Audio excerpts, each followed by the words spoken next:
El Colegio Internacional de Abogadas para el Desarrollo Social ACE, en conjunto con el Colegio de Abogados del Valle de Texcoco, ACE les da la más cordial bienvenida a este análisis del nuevo Código Nacional de Procedimientos Civiles y Familiares, publicado en el Diario Oficial de la Federación este pasado 7 de junio de 2023. Nos acompaña en el presidium el doctor Héctor González Barrera, presidente fundador del Colegio de Abogados del Valle de Texcoco, para quien pido un aplauso.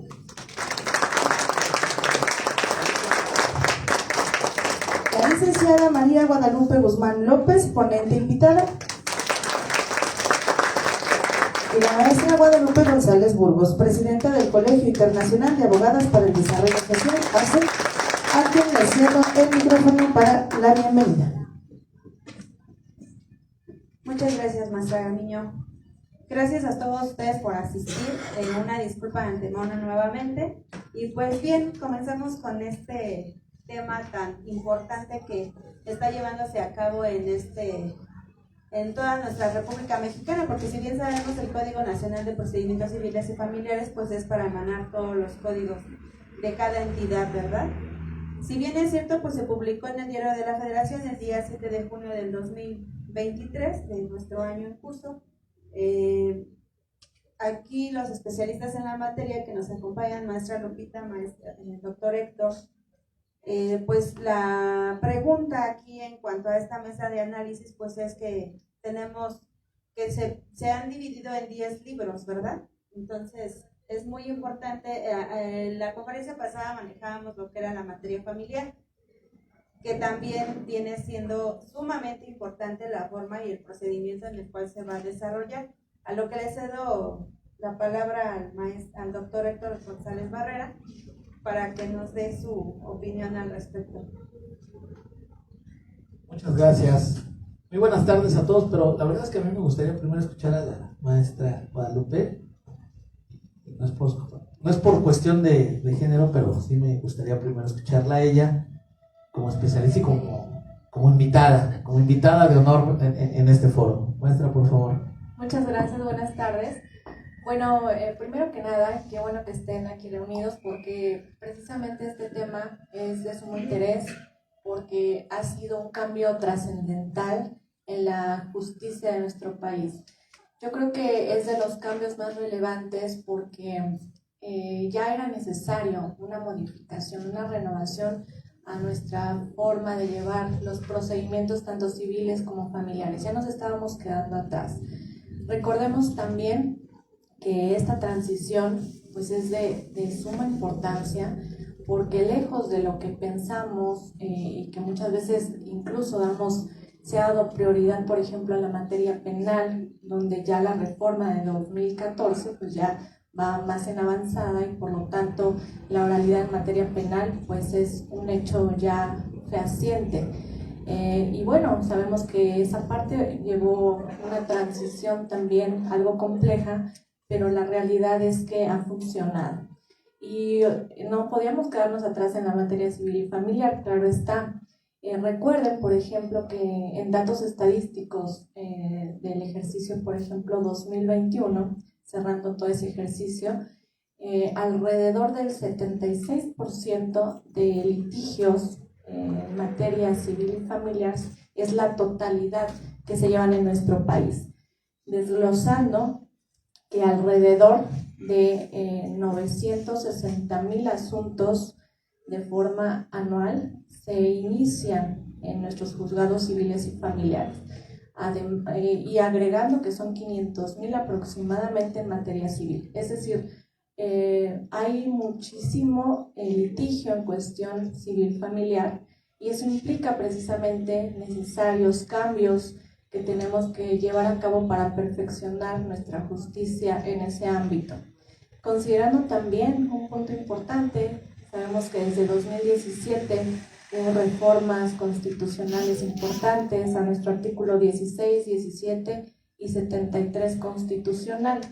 Y ello pues dio como el paso necesario precisamente para que hubiera una modificación a los procesos escritos y que se consideran también las cuestiones orales y los medios en los que se determinaban o que se llevaban a cabo estos actos procesales, y considerando además que es de suma relevancia que obren registros de todos estos actos. Esto pues obviamente sabemos que en audiencias orales pues queda videograbado todas las actuaciones, y precisamente estos cambios en la Constitución van enfocados a esta garantía de seguridad jurídica. Precisamente tardó 5 años en generarse este cambio. Ya en 2023, justo sabemos que precisamente el 7 de junio de 2023 fue publicado en el Diario Oficial de la Federación nuestro tan ansiado Código Nacional de Procedimientos Civiles y Familiares, y que, reitero, es un paso a una nueva forma de ver la justicia. Obviamente es un código que no es perfecto, sino perfectible.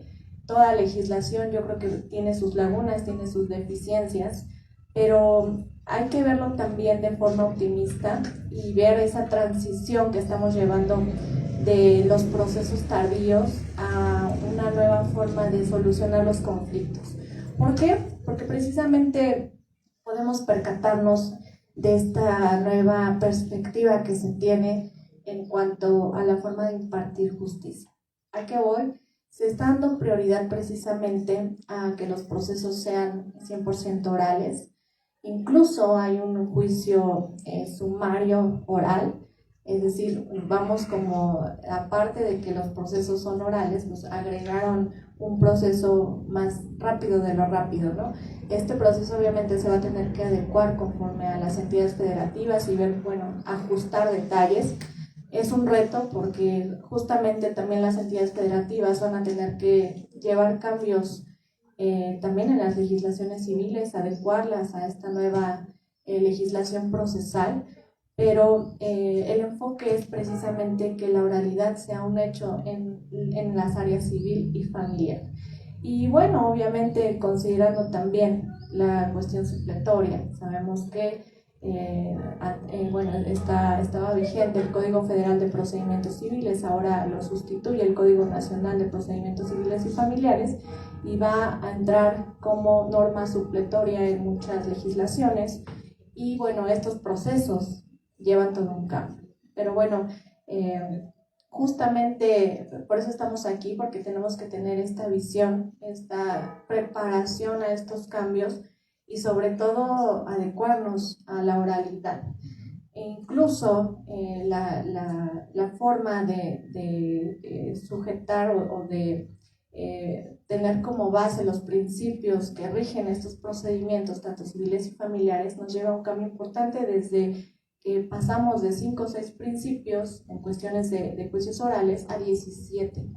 Es decir, estos 17 principios van a estar enfocados a esta nueva visión de justicia, que también considera no solamente los principios procesales que ya todos conocemos y que nos familiarizamos, ¿no?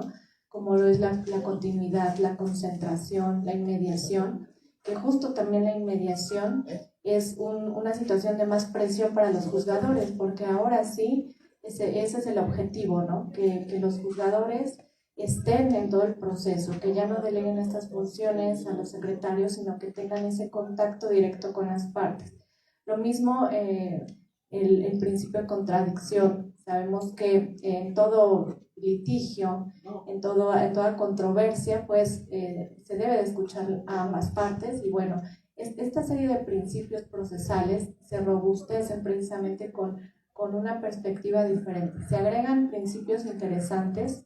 Ejemplo, la perspectiva de género, donde implica precisamente detectar estas vulnerabilidades en razón de género, el principio de interés superior de la niñez, ¿no? Tan afamado principio de interés superior de la niñez, que justo pues parecía más un alarde en los procesos, ¿no? Y que estamos buscando, que se está buscando precisamente a través del reconocimiento como un principio rector, que justamente los juzgadores tengan esta obligación de aplicar y de preponderar los derechos, los intereses de los niños, niñas y adolescentes que están en estos conflictos, en estas controversias, principalmente hablando del orden familiar. Pero bueno, Esta breve introducción precisamente es con esta finalidad de que vayamos sentando las bases de lo que este Código Nacional implica y sobre todo que tengamos el camino certero y el objetivo de prepararnos como profesionales para la oralidad. Ya no nada más los penalistas van a tener esta obligación de poder actuar efectivamente en una audiencia. Incluso en el Código Nacional hay un artículo en específico, incluso el número es medio macabro, ¿no? El 666, el artículo 666, ahí como que nos dejan la fuerte carga de decir, ¿sabes qué? Los profesionistas que conozcan, que intervengan en las audiencias en materia familiar tendrán que acreditar esa profesionalización. Entonces, imagínense aquí el gran compromiso que tenemos como profesionistas de desempeñarnos adecuadamente y de que incluso el juzgador va a tener la facultad, lo mismo que pasa en la materia penal, de revocarnos y decir, ¿sabes qué? Que defienda a esta persona el defensor de oficio, ¿no? Porque tiene las herramientas. Entonces, tenemos estos 4 años para capacitarnos. Me da gusto que estén aquí porque eso quiere decir que hay un interés importante de los operadores jurídicos y que tenemos esta visión de conocer y la obligación además, porque si bien es cierto aquí en el Estado de México, pues ya vamos, incluso en algunos otros estados como Monterrey, Estado de México, ya tenemos esta transición ya de bastante tiempo de llevar las controversias de orden familiar en procesos preponderantemente orales. Sin embargo, pues hay modificaciones. Yo creo que incluso en el caso de la materia familiar en específico, pues se adecua más al proceso de la Ciudad de México y ahí hay unas fusiones interesantes que habrá que analizar a detalle. Obviamente este Código Nacional es amplio, son 1.191 artículos en 10 libros y 20 transitorios. Es un gran trabajo de análisis, de interpretación, y que conlleva un reto precisamente de mejora en la justicia, pero para eso son estos foros, para poder analizar, para poder ver lo que está en transición y lo que estamos viviendo ahora y lo que se va a vivir. Pero bueno, cedo el micrófono al doctor Héctor en cuestión de esta parte introductoria para que nos pueda compartir un poquito más. Bueno, gracias maestra. Pues bueno, otra vez buenas tardes a todos. Disculpe por la tardanza, hace rato no lo dije, pero había mucho tráfico. Pues como dice acertadamente la maestra Guadalupe, de verdad que yo, bueno, creo que los que me conocen y los que me han seguido dentro de mis conferencias siempre he quejadome de esta situación del Código Nacional de Procedimientos Civiles y Familiares, porque esta justicia cotidiana no ha podido llegar o no había llegado hasta este año, ¿no? O sea, tenemos desde el año, yo recuerdo desde el año 2014 que ya había foros para poder platicar, para que las asociaciones importantes de colegios y barras de abogados asentaran estas bases del Código Nacional. Para mí, después de leerlo, analizarlo, a veces me pongo a pensar y digo, bueno, hay muchas cosas que este Código Nacional tiene que pulir. Y que tiene que pulir porque muchas veces hay abogados de escritorio que no están en la práctica, que no están en el campo de batalla. Y que vemos que hay muchas deficiencias, como también lo hubo en su momento con el Código Nacional de Procedimientos Penales, en esa gran reforma constitucional en materia penal en el año 2008, dicen que a prueba y error, ¿no? Y así va a ser el Código Nacional de Procedimientos Civiles y Familiares, a prueba y error. Porque reitero, yo creo que el 50% de este Código Nacional de Procedimientos Civiles y Familiares fue redactado por abogados de escritorio. Abogados que no están en este campo de batalla. Yo estoy viendo dentro de los recursos, y creo que, maestra, no vas a dejar mentir, que algo que ha tenido de innovación el Estado de México, pues ha sido su legislación desde la materia digital, ¿no? Punto esencial y punto medular que tiene este Código Nacional de Procedimientos Civiles y Familiares, que es el tema digital, la justicia digital. Y que bueno, uno de los propulsores fue el Estado de México junto con el Estado de Nuevo León, ¿no? Quienes empezaron a utilizar las herramientas digitales para poder dar un mejor acceso a la justicia. Pero me preocupa el tema de ese artículo 27 de la Convención Americana de Derechos Humanos, que no es respetado en este Código Nacional, de tener un recurso rápido y eficaz al momento que el Estado debe de implementar al momento de la audiencia. No tenemos un recurso de revocación al momento de la audiencia. Tenemos nada más 3 recursos, ¿no? Entonces, pues bueno, independientemente de que el juez tiene que resolver ese propio recurso y que sabemos que por ego del juez a veces no lo va a resolver a favor, aunque tengamos la razón, pero me consta y lo he vivido que más de 100 recursos que he interpuesto a lo mejor en los últimos meses, 5 han sido procedentes, ¿no? Por lo menos, y digo a lo mejor como otros estados de la República en donde les aconsejo a los abogados, bueno, en Michoacán, que dice que todas las decisiones que tome el juez dentro de audiencia serán irrevocables. A ver, espérame, es inconvencional ese artículo.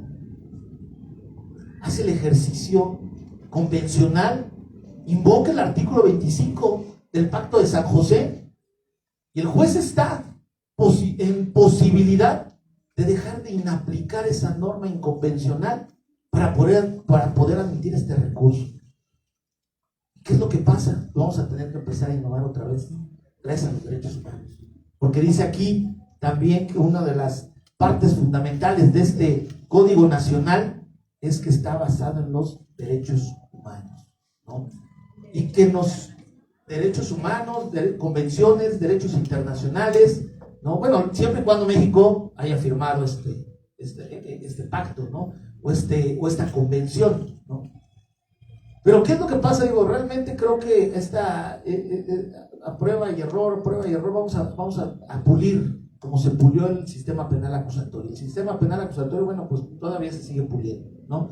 Por ahí todavía hay controversias entre la Corte Interamericana y nuestra Corte Nacional, ¿no? En el tema de la prisión preventiva oficiosa, ¿no? Ese es un tema que todavía no quiere superarlo y México se resiste, ¿no? Se resiste todavía a acatar la resolución de la Corte Interamericana de Derechos Humanos. Pero ¿qué va a pasar con esta justicia cotidiana, como le llamaban en aquel tiempo, y como sigue teniendo esta definición, como esta justicia cotidiana que día a día el ciudadano se enfrenta? Bueno, yo creo que dentro de esta justicia cotidiana el Estado de México ha sido, reitero, puntero desde el momento en decir, tenemos un tribunal virtual, ¿no? Tenemos una justicia digital desde el año 2016. Fíjense, yo siempre les he presumido en otros estados de la República, hasta en la propia Ciudad de México, que se tuvo que ver en la necesidad, ¿no?, de abrir por ahí un tribunal, un buzón electrónico, hasta en los tiempos de pandemia, después del año 2020, ¿no? 21, en donde tuvieron la necesidad y la obligación de acercarle la justicia al gobernado, con el tema electrónico, con el tema digital. Situación que el Estado de México, como lo reitero, como Nuevo León, ¿no?, son 2 entidades federativas que han tenido el compromiso de llevar la justicia digital. Y reitero, el Estado de México lo hizo desde el 2016, sin necesidad de tener el tema de la pandemia, sino fue como un gran proyecto para poder acercar la justicia a todas las personas, que también hay que decirlo, ¿no? Este tema de la justicia digital a veces parece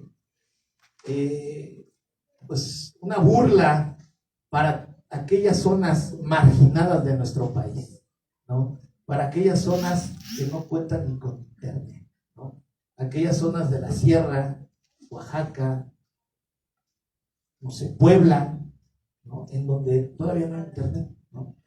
Entonces, La Paz dice, no me llega. No hay señal, ¿no? Entonces, parece ser que dijo el presidente en la mañana ayer que iba a ser a tiempo, poco a poco. Gradual, ¿no? Con el tema de que ahora CFE, ¿no? CFE va a dar internet, ¿no? Es un gran proyecto que, bueno, esperemos que no sea un internet como el que pasó con Telmex hoy, que ya no llega bien la fibra óptica o temas de esos, ¿no? Pero al final del camino yo creo que vamos mejorando la justicia en nuestro país, ¿no? Hay por lo menos la intención, pero reitero, si nosotros como operadores, nosotros quienes exigimos el derecho en los tribunales, no exigimos que de verdad este código empiece a pulirse, empecemos nosotros a trabajar, a innovar, porque yo como les reitero y se los he dicho a mis amigos de otros estados de la República, que no les permite su propio código revocar las decisiones del juez dentro de audiencia, pues háganla. Para eso tenemos los derechos humanos, para eso está el artículo 1 constitucional, ¿no? Que nos da la posibilidad de atraer convenciones, y para que en ese momento, digo, va a ser difícil, pero vamos a crear antecedentes, porque reitero, a veces el ego del juez no va a permitir que el abogado sepa más que él, ¿no? Ese es un tema muy importante, y ese es el tema en el que nosotros como abogados nos vamos a topar siempre. Por eso les digo que a lo mejor para mí este código, pues, está bien, pero pudiese estar mejor, ¿no? Con el tema, reitero, de que mucho de lo de aquí lo hacen trabajos o lo hacen abogados de escritorio, abogados que no saben la necesidad, el real conflicto que tenemos en los tribunales, ¿sí? Esa diversidad de criterios que tienen los juzgadores, ¿no? Porque el juzgado primero de lo civil te dice que sí, y el juzgado segundo de lo civil te dice que no. Entonces aquí es donde también, qué bueno que se unifican, que se homologan los procedimientos a nivel estatal. Qué bueno. Es un gran paso, porque es también un pesar para nosotros los abogados y quienes litigan, ir a litigar con un código diferente a cada uno de los estados. Hoy se homologan en uno solo y podemos ya tener una directriz a nivel nacional. Esto lo aplaudo. El otro tema es la idiosincrasia de cada uno de los estados. Los dice vulgar, y aquí también lo establece usos y costumbres, pero de pueblos indígenas, ¿sale? Más no de los usos y costumbres de cada barrio, ¿no? Porque ese es otro tema, ¿sí? Entonces, yo creo que nosotros que somos quienes lo vamos a utilizar, quien vamos a exigir su aplicabilidad, debemos no nada más de capacitarnos, ¿sí? Debemos de innovar, porque la capacitación, recuerden que lo mismo pasó en el año 2008 con el tema del penal. ¿Quiénes eran los primeros que se capacitaban? Pues los servidores públicos, digo los servidores públicos del Estado de México, porque los pobres servidores públicos de otros estados que no le invierten al sistema de justicia, tenían que buscar sus propias capacitaciones, ¿sí? Los defensores públicos, decía ahorita acertadamente la maestra con el tema de que se nos va a exigir una certificación. Y qué bueno, porque ya no podemos ser todólogos, ¿no?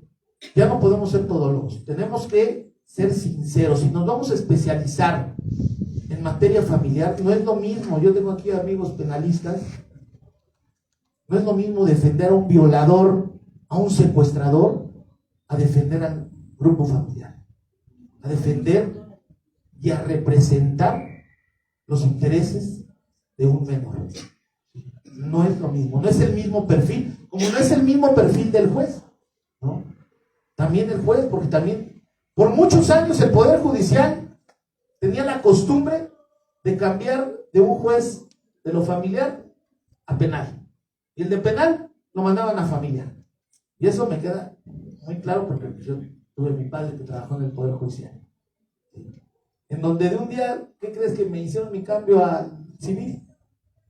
Y luego del penal, del civil lo mandan a penal. Qué bueno que hoy ya no lo hacen, porque imagínense con el perfil que se está jugando, a quien va a juzgar, a la familia, a quien va a poner orden al desorden que hay dentro de ese grupo familiar. Entonces, yo creo que este Código Nacional de Procedimientos Civiles y Familiares, como les decía hace un momento, hay muchísimas cosas que creo que hacen falta, ¿no? Como desde un procedimiento, yo aplaudo y he aplaudido desde que se reformó nuestro Código de Procedimientos Civiles del Estado de México e incluye un procedimiento específico de violencia familiar. Un procedimiento de violencia familiar que no lo tiene ningún otro estado de la República. Ningún otro estado. Los tienen como medidas cautelares, medidas provisionales. Simplemente les digo, el penal pues tiene una duración. Les pueden dar una medida de protección de 30, 60, 120 días. Pero en materia familiar en el Estado de México no se van a levantar esas medidas de protección hasta tanto se recupere la paz en ese domicilio. Situación que no lo tenemos en este código. No se contempló. Si de verdad quieren proteger al núcleo familiar, yo creo que se tenía que haber contemplado. Pero bueno, seguimos ahorita platicando. Cedo el micrófono, maestra Lupita. ¿Algún comentario? Porque según eres moderadora, pero no moderas nada, maestra. Pues es que ya todo el tema lo está diciendo, porque, bueno, prácticamente el Código Nacional está salvaguardando la integridad del menor, como bien lo dijo la maestra Lupita, es uno de los principios rectores. Sin embargo, pues tan es así que ya se está llevando la inscripción de los deudores morosos. Entonces, para que tampoco no puedan sacar ni su visa, ni crédito, ni nada, ¿no? Que también se va a llenar posteriormente de amparos, es lo que se decía la Corte, se va a llenar de amparos posteriormente porque están pues violentando el derecho de los padres o hasta madres de familia, porque también ya las hay, ¿no? Entonces, vamos a ir viendo gradualmente cómo va a entrar este nuevo código. Como comentaba el doctor Héctor, anteriormente pues el Código Nacional de Procedimientos Penales, pues si bien es cierto, el Estado de México también trabajó mucho en la capacitación constante, porque desde el 2011 pues ya salían los nuevos códigos, como actualmente ya están impresos el Código Nacional de Procedimientos Civiles y Familiares.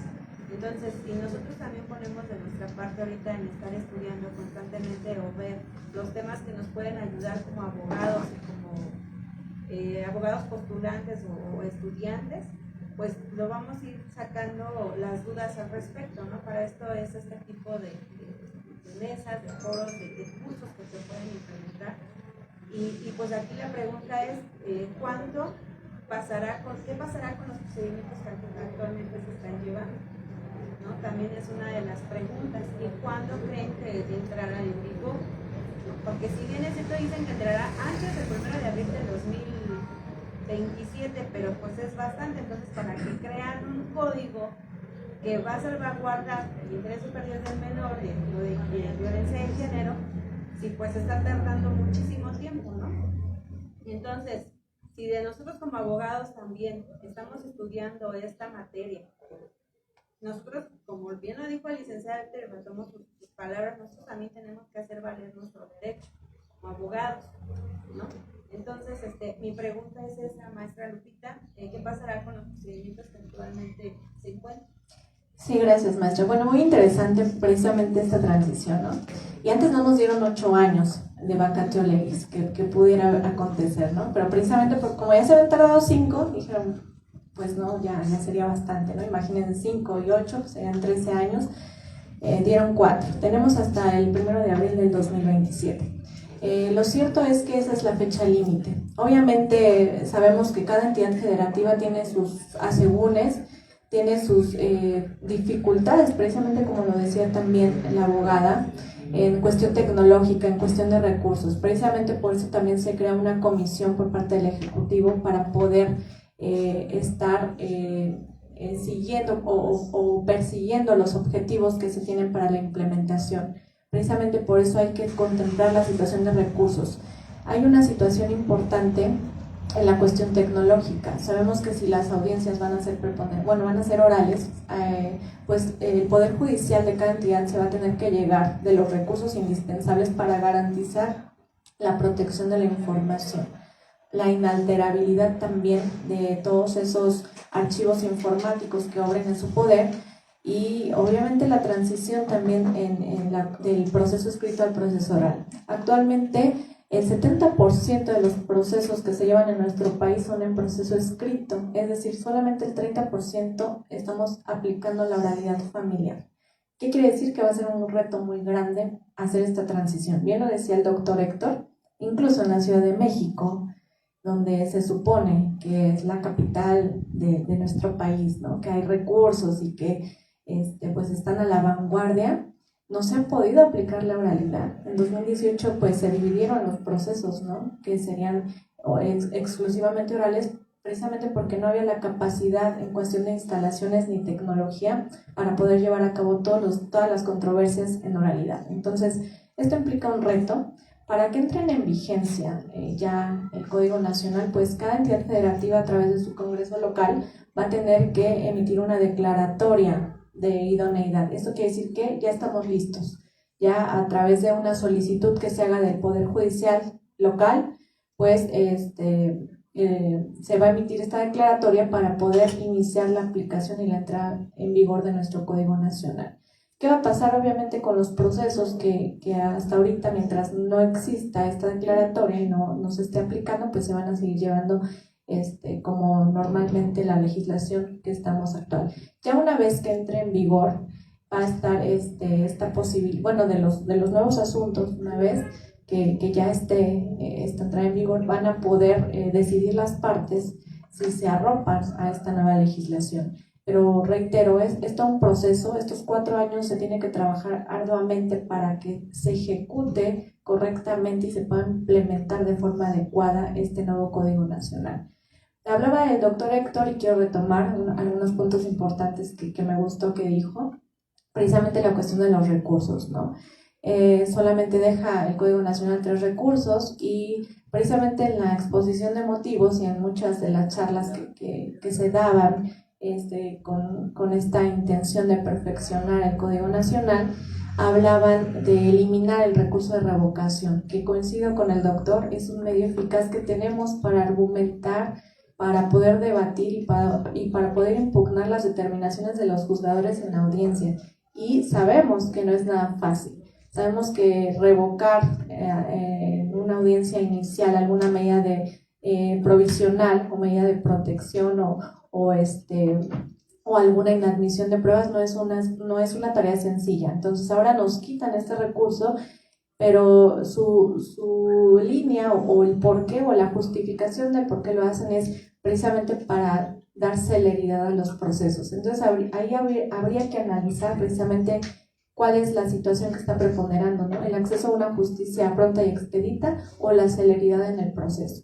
Es decir, que te dejo sin recursos para que ya cuando te esté causando un agravio la sentencia, pues puedas apelar, ¿no? Puedas apelar las medidas de protección que se determinen. La realidad es que en las determinaciones de medidas provisionales es donde más se vulneran derechos de las partes.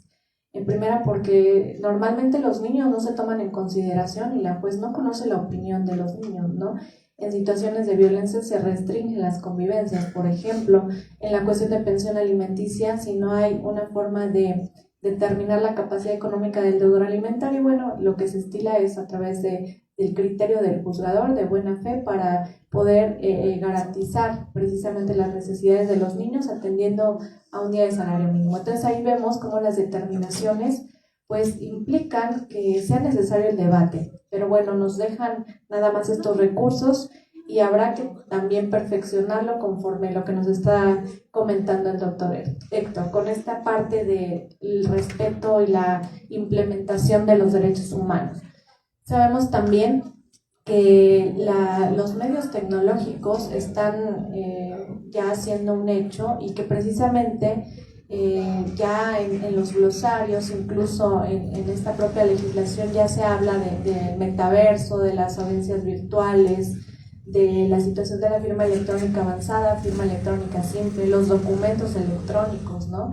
Ya hay este cambio y esta diferencia entre un documento impreso al documento electrónico, cuando se digitaliza, cómo se ofrece. Hay interesantes argumentos respecto a la justicia digital y que va con este camino tendencioso que los procesos sean más rápidos y crear una certeza jurídica. Aquí habría también que ver la situación de, por ejemplo, en los desahogos de pruebas, ¿no? Si se lleva a cabo una audiencia virtual, pues va a ser todo un reto, por ejemplo, en el desahogo de las pruebas testimoniales, ¿no? De la declaración de parte, normalmente en la situación presencial, pues la juez nos limita a nosotros como abogados las actuaciones y se supone que no podemos estar pues ayudando. Claro que se dice, ¿verdad?, que aleccionamos a los testigos. Imagínense, también en la situación virtual, pues pudiera acontecer ahí mayores detalles, pero bueno, es una transición que, reitero, hay que ir perfeccionando, hay que ir adecuando y hay que ir viendo esta nueva era en cuestión tecnológica. Sí creo también que la cuestión convencional ha sido parteaguas en esta implementación del nuevo código. Sabemos también que los procesos de interdicción fueron ya eliminados, y que precisamente al ser declarados inconstitucionales, bueno, reconocen que no se puede limitar o eliminar la capacidad jurídica de una persona, simplemente se va a hacer un apoyo para la toma de decisiones, que esto también pudiera ser un riesgo, ¿no? Habría que ver también aquí cómo se va a aplicar y que no pasemos tan solo de cambiarle el nombre, ¿no?, de un proceso de interdicción a una situación de designación de un apoyo para la toma de decisiones. Hay grandes retos en esta transición, pero es importante que vayamos identificando estas deficiencias y fortaleciéndolas.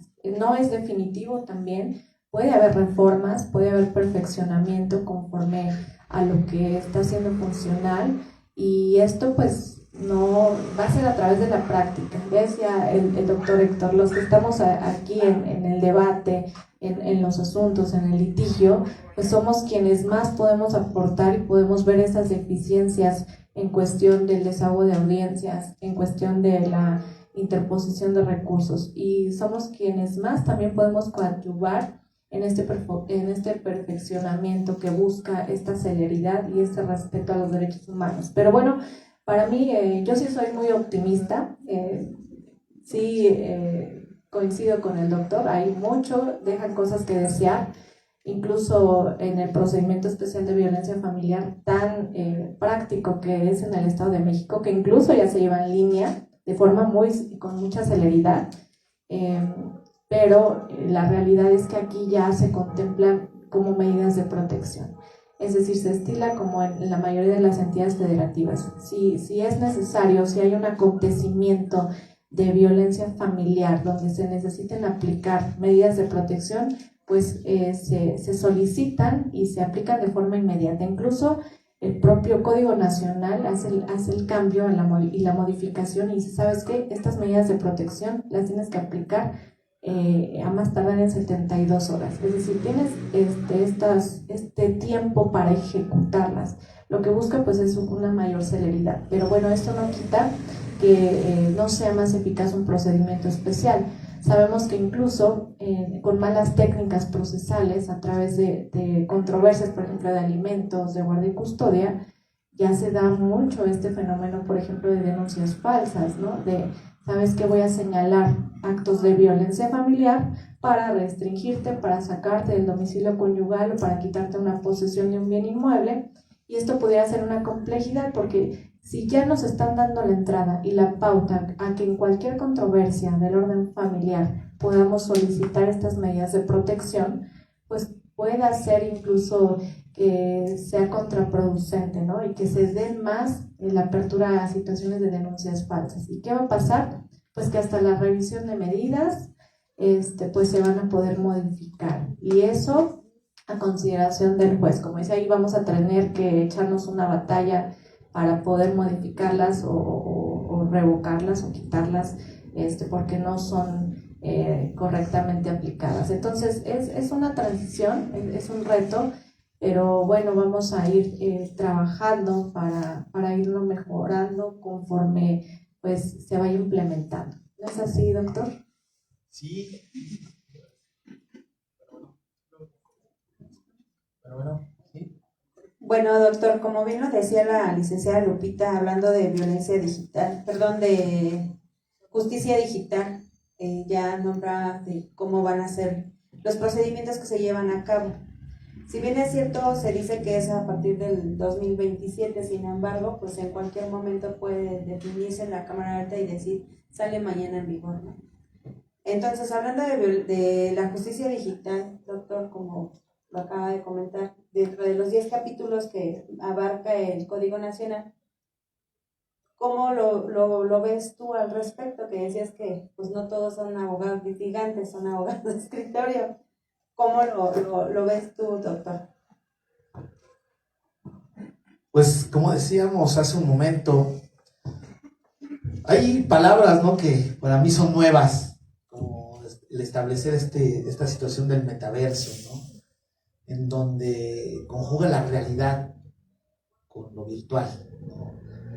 Definiciones y nuevas palabras que se manejan con este Código Nacional, en donde pues a los que estamos ya en otra era o ya éramos de otra era, pues sí se nos vienen a complicar ciertas definiciones, ¿no? Yo estos del metaverso nomás lo escuchaba en el tema de los Avengers, ¿no?, las películas del universo Marvel.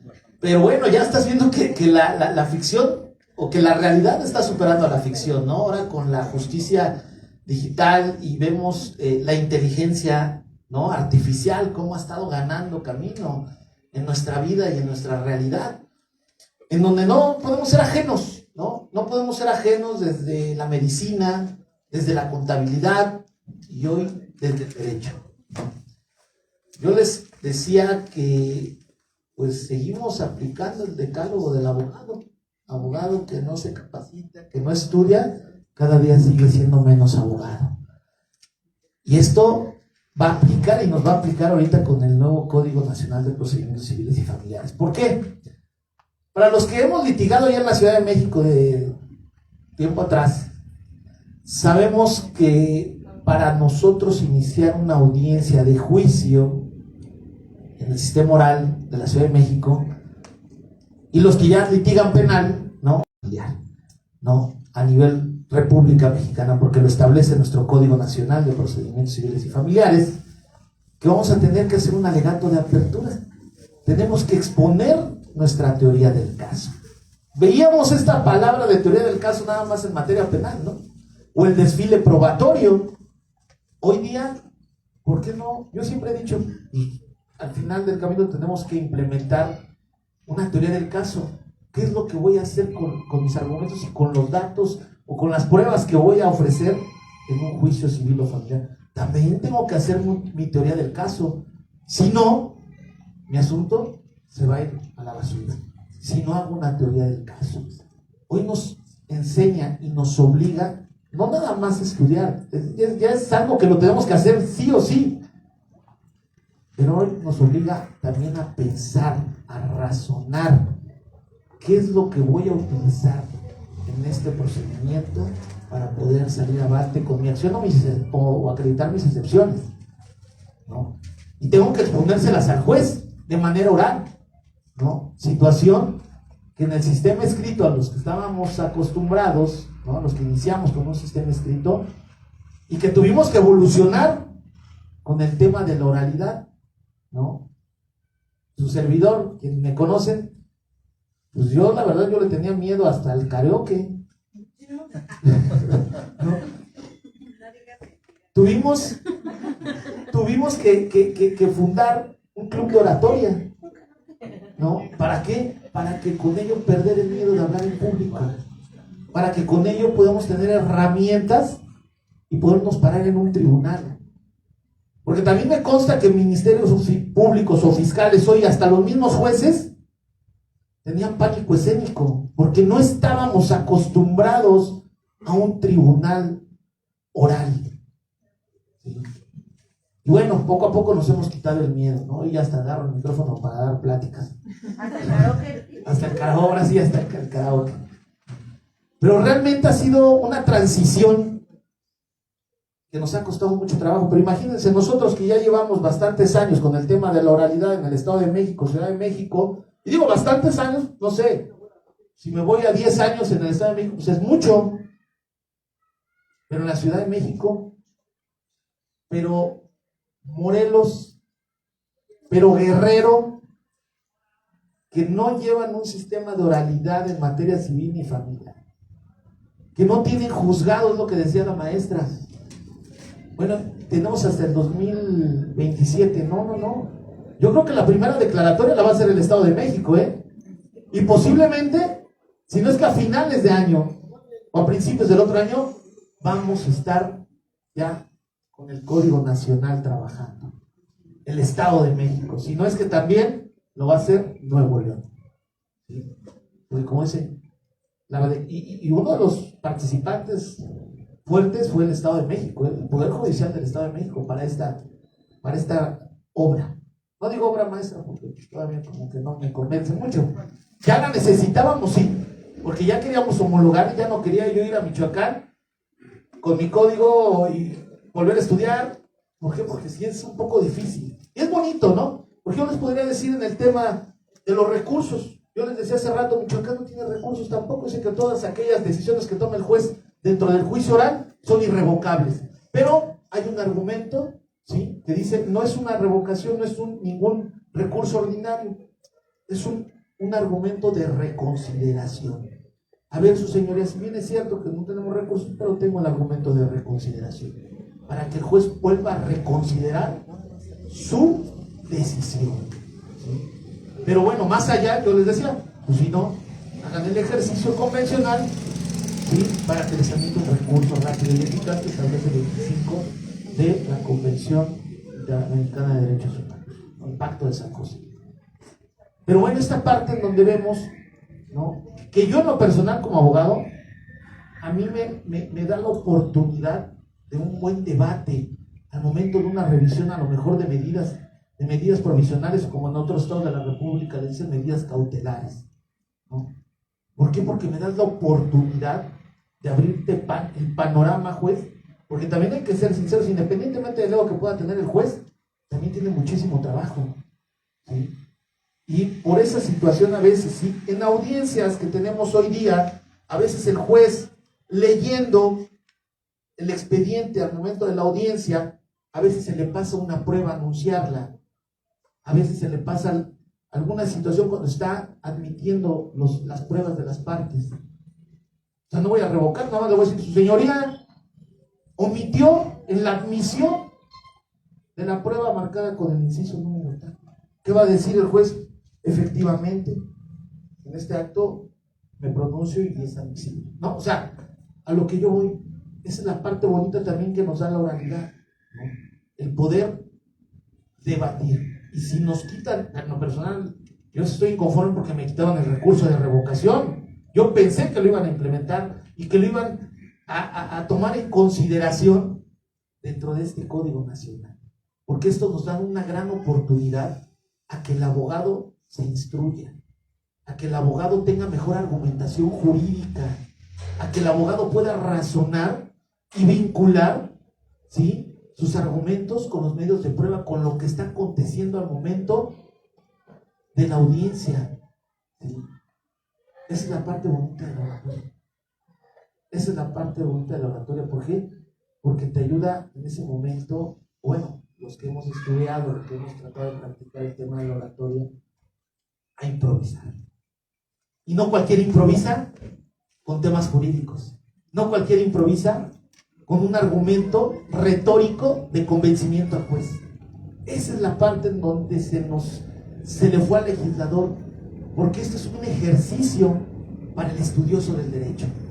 El que yo pueda al momento de vincular un argumento retórico, jurídico, aristotélico, en donde yo le puedo decir al juez, estás mal, porque no has tomado en consideración tal y tal argumento y tal prueba que ya la tienes en autos.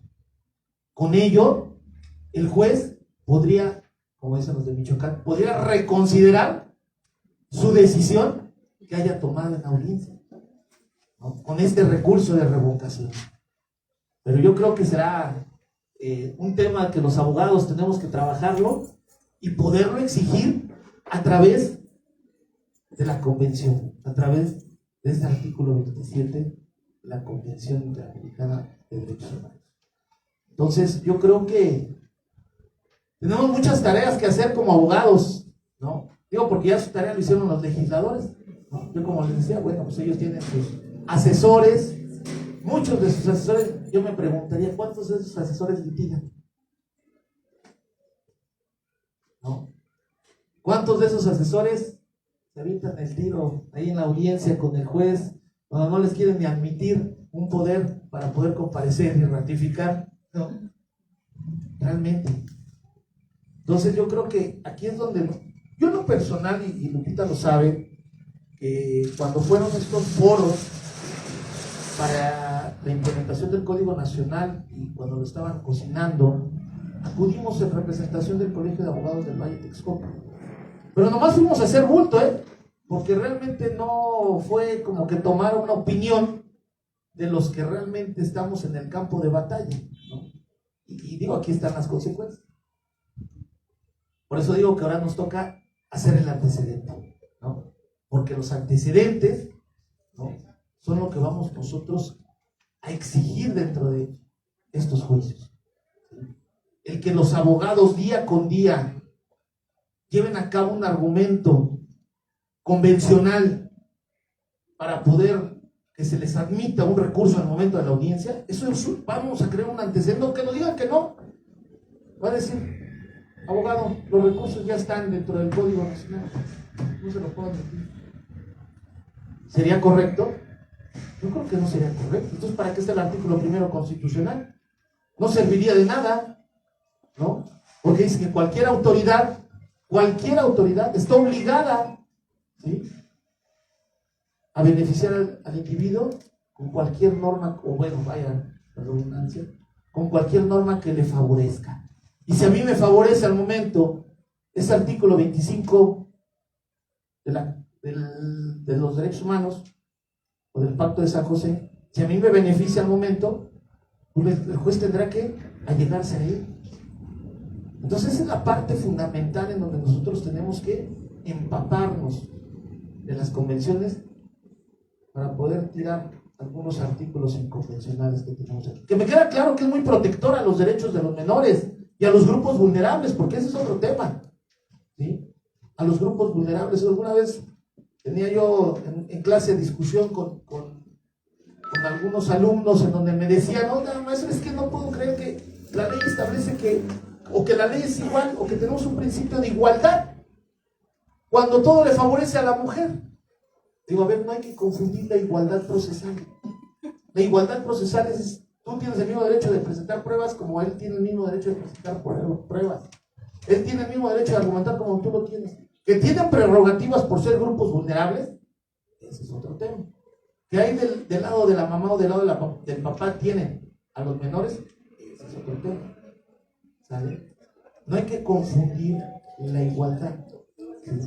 Una cosa es la igualdad procesal y otra cosa son las prerrogativas que tengo como grupo vulnerable, ¿no? Entonces, yo creo que aquí es muy importante que siempre, como abogados, no nada más como abogados, también como jueces, como secretarios de acuerdos, hasta dónde vienen sus funciones. Y nosotros como abogados, hasta dónde podemos exigir ese derecho que le corresponde a nuestros representantes. Aquí nos habla también, muy asemejado a lo que habla el artículo 19 constitucional, si no mal lo recuerdo, que se eviten de formalismos. Afuera los formalismos, dentro de los procedimientos.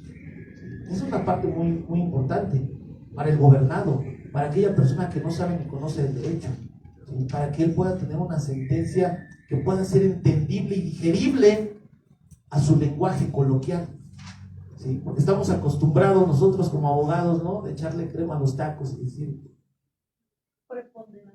muy preponderantemente. Ahí es donde nosotros, donde aplaudo este tema, y ojalá lo hagan los juzgadores, ¿no?, que ya lo empiezan a implementar, ¿no? En el Estado de México ya me ha tocado audiencias en materia civil desde que se promulgó esto. En materia civil los jueces ya están tratando hasta de llevar las conciliaciones ellos mismos en sus privados.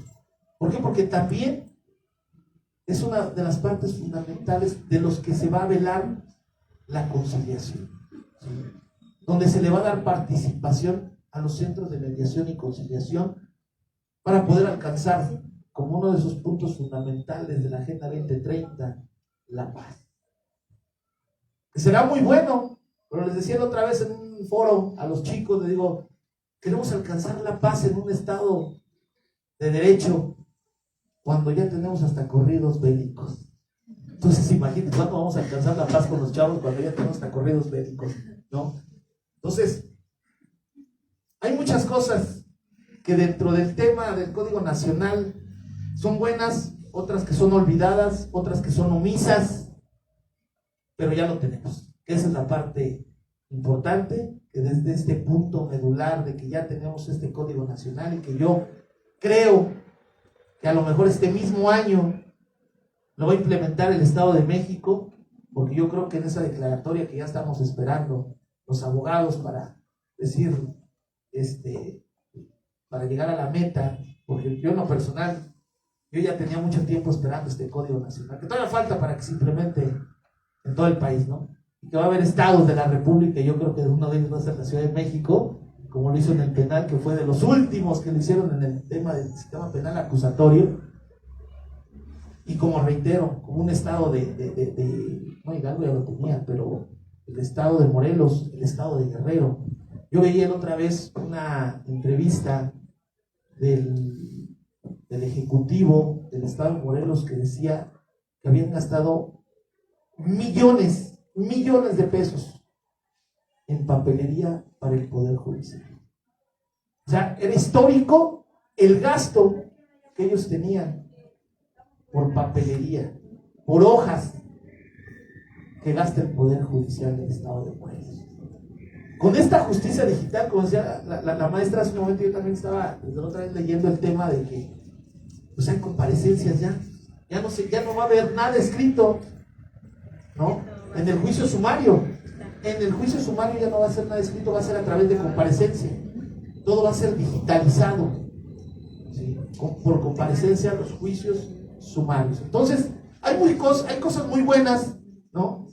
Vamos a cuidar la naturaleza, también es parte de, ya no vamos a cortar tantos arbolitos, ¿no? Nada más lo necesario. Pero bueno, yo creo que nos quedamos y nos estamos quedando con muchas reflexiones, ¿no? Reflexiones desde el tema de decir, estamos obligados a seguir capacitándonos. Como el principio del derecho, ¿no? Ese principio que el derecho evoluciona. Y tenemos que evolucionar con él a la mano, porque si no, reitero, dejamos de ser abogados.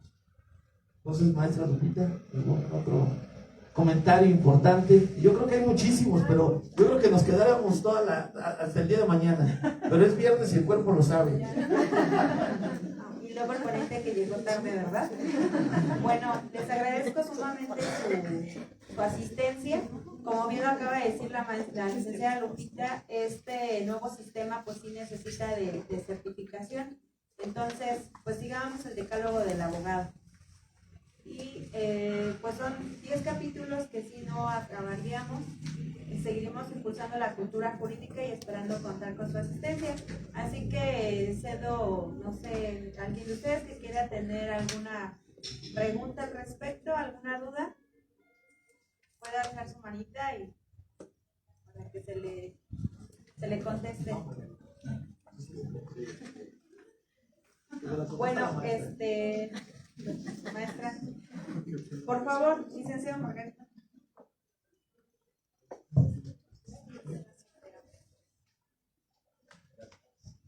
Gracias.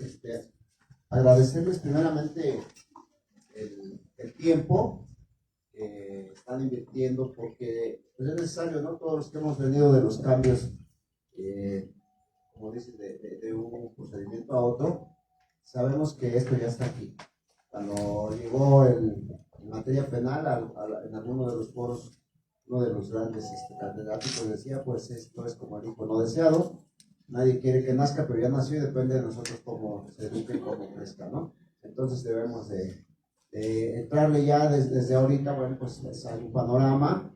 Creo que ya varios de los compañeros o de los que estamos nos da el interés de empezar a buscar. Por ejemplo, a mí me genera el de que no haya un recurso, y en algún momento me pasó el penal cuando quitaron los careos. Pues al final decíamos, ¿para qué servían los careos? Nunca, en realidad, eran útiles, ¿no? Entonces debe haber una razón por esa revocación, pero bueno, hay que verla, y si no, pues como dices, empezar a ejercer nuestra profesión desde ese lado. Es perfectible, como lo comentan, y pues bueno, pues a trabajar sobre todo para las nuevas generaciones que ya traen otro chip. A veces para los que tenemos ya más años, ya no es tanto aprender, sino desaprender, porque no se nos complica, sino que de repente seguimos pensando, diciendo, no, es que era mejor aquello o esto, y eso nos va relegando. Varios compañeros sabemos que cuando empezó el tema penal, pues todos hicieron civilistas mejor, ¿no? Ahora a ver para dónde se hace, pues ya no hay ya no va a haber, porque al contrario hay que mejorar. Yo estaba viendo el tema de los principios, ya no son tan tasados, ya nos dan posibilidad de argumentar y hacer cuestiones que ya debemos aprender. El Estado de México es a la vanguardia. En algún momento, yo espero que cuando ya entremos ya a capacitarnos en esto, les platique de la justicia indígena y de las salas indígenas en los estados de Oaxaca, de Chiapas, cómo le entran a este tema, porque en algunos momentos vamos a las comunidades y pensamos, no, pues un amparo, usos de costumbre, las salas indígenas, todo esto que ya es otra especialidad también, ¿no? Entonces, pues, les agradezco el interés de licenciada Lupita, pues siempre de que nos invite y empiece a generar. Yo les soy honesto, sabía de todo, pero hoy que iba a venir es cuando me eché un clavado y vi varias cosas que creo que ahora cuando nos toque ya pues capacitarnos o especializarnos, vamos a trabajar bien. Muchas gracias. Muchas gracias, licenciado Margarito, también al licenciado Mario Solís, que pues es muy importante la asistencia de todos ustedes y el tema que ustedes quieran que podamos abordar, porque gracias a su presencia y a las dudas que ustedes tengan, nosotros seguiremos trabajando en la cultura impulsando. En este caso, pues la próxima conferencia sería justicia penal para adolescentes, conforme al protocolo y coadyuvancia que manejan las autoridades administrativas. Es un tema muy importante que a veces el licenciado Margarito quiso el gusto de acompañarnos en Chimalhuacán, que el maestro Barajas dio ahí la plática con los elementos de seguridad, porque son muy pocas las personas que lo sabemos, ¿no? Entonces, a veces no lo sabemos al 100, pero pues tenemos que seguir estudiando.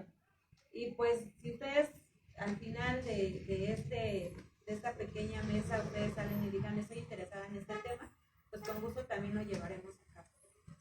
Muchas gracias por su presencia, pues le doy el reconocimiento aquí a la maestra.